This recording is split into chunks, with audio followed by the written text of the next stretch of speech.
The Mental Health Fringe Award was deservedly won by Kane Power at the Scotsman Fringe Awards for his first solo project Mental, performed at Edinburgh's Assembly Roxy.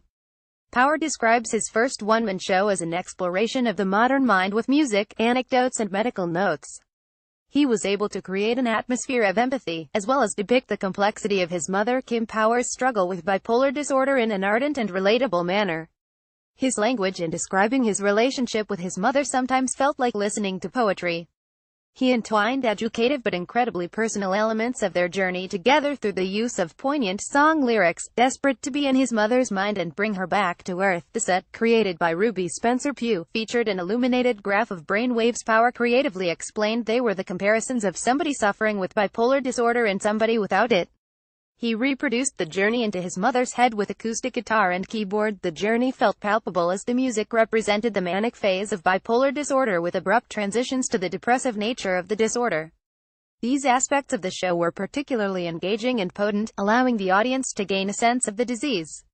Overall, the performance allowed me the opportunity to meet someone who could honestly speak about their experience of a loved one suffering with a mental health problem.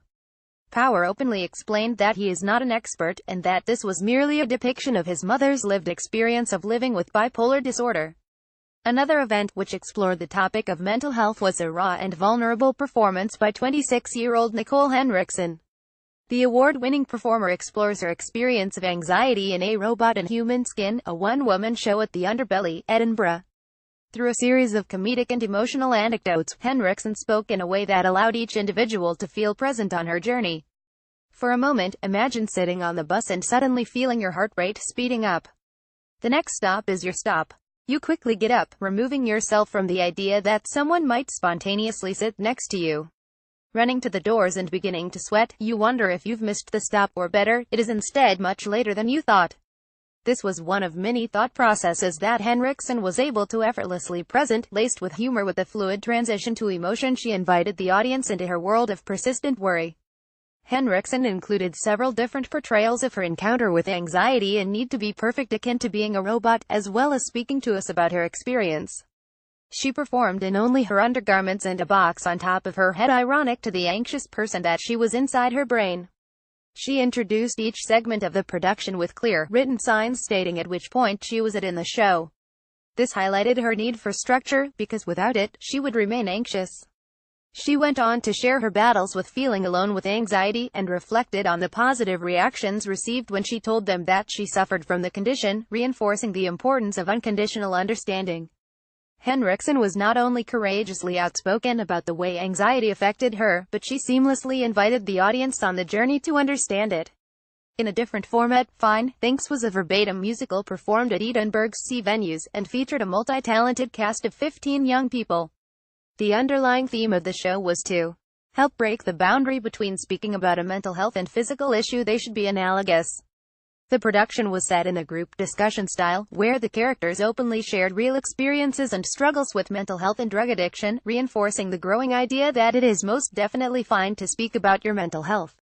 This style of awareness raised the beneficial impact of having a discussion, but it felt short in its attempt to introduce anything particularly novel in our understanding of the importance of mental health.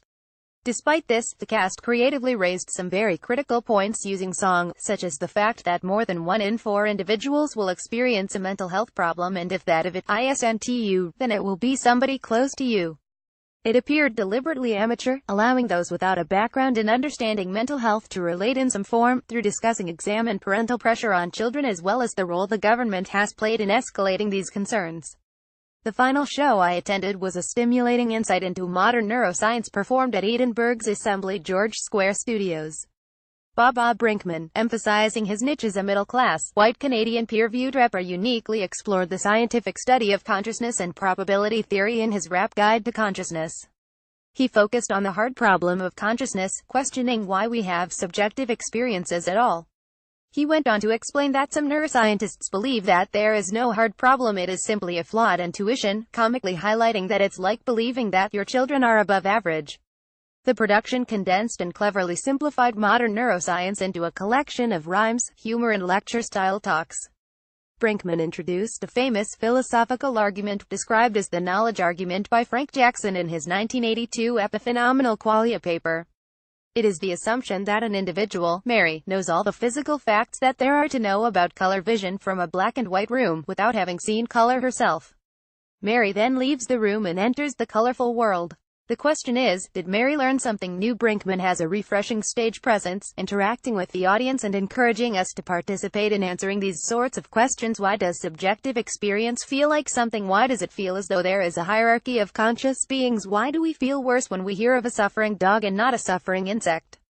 The Rap Guide to Consciousness offers an insightful, greatly informative experience in learning about modern neuroscience in a manner that didn't feel like the typical experience of learning something new. Brinkman offers a funny, but serious appreciation of the wonders of the human mind. Tanya Bayani is an undergraduate psychology student at the University of Aberdeen.